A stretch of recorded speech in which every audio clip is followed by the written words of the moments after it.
G'day YouTubers, it's been a while since I did a bait ramp review because I've mostly been launching from Raby Bay since I got my new bait. I did a trip out from the Gold Coast Seaway a few weeks ago and we launched from Harley Park since it's relatively close to the Seaway, so here's my thoughts on using this ramp. The first thing that struck me was the lack of car and trailer parking spaces. There is only room for about 25 and not a lot of options for on-street parking. Added to this, while I was there, I saw car and trailer parks being taken up by cars. It looks like the council sends inspectors around to police this, but on the instance that I was there and witnessed the inspector politely telling a car owner that they couldn't park there, he was thoroughly abused for his efforts.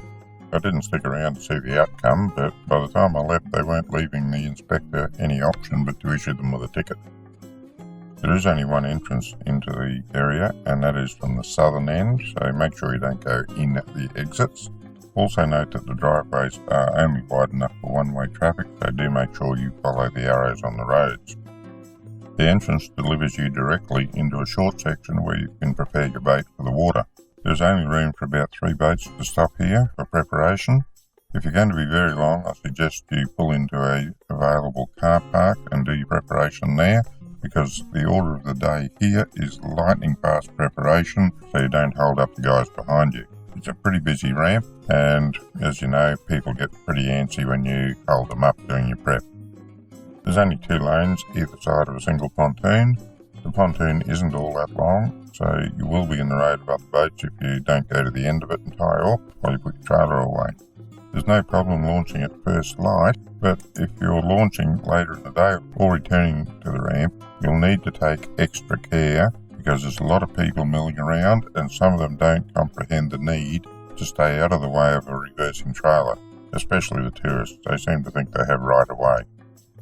In particular, watch out for people on the footpaths marked with green arrows. And it's natural that people think they have right of way when they're on the footpath, but what might be legally true won't help them much if the person reversing the boat down the ramp doesn't see them. We came back in at a particularly bad time. The bus had just dropped off a load of tourists, and they seemed determined to straggle across the top of the ramp along the footpath in single file, just as slowly as they could. Didn't stop for the reversing trailer, so the reversing trailer had to stop for them. Just stay cool. There's a limit to how many people are on a bus. Eventually they'll pass. The parking areas are marked here. As I mentioned earlier, there are only about 25 spaces, and you shouldn't count on all of them being available for use by boaties, because some other citizens think they have the right to take up a whole spot with their cars.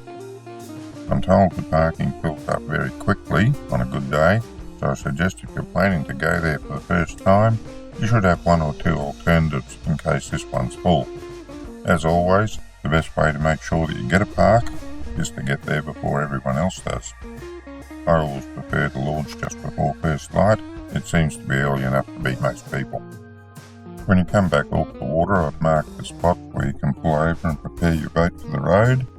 If it's particularly busy, you might want to consider pulling into a car park so you can do your prep there. As always, the key point is to try not to get in the way of other people who may get their preparation finished more quickly than you do. There's 2 lanes that exit the car park. There's one for turning left and one for turning right. Please make sure you get in the right one or you're just going to be a hazard for the people behind you. The channel from the ramp to the seaway is well marked with beacons and there's only a few minutes travel once you clear the 6-knot zone. Now where do you go when you get out the seaway? There's lots of marks out there to the east and southeast that are quite productive. The 36 fathom line also produces well for those who want to venture further afield. And if you don't know where the marks are, you can find them on the internet. Just Google them, you'll get some for free. Or you can download the Navionics app where they're marked there. Just go out to the mark, get your sounder going, set up a search pattern to look for the fish, and sooner or later you'll come across them. So thank you for taking the time to watch this video. I hope it's giving you some idea of what to expect if you visit this ramp. If you got something out of it, then please give it a like and consider subscribing to my channel. Until next time, good fishing.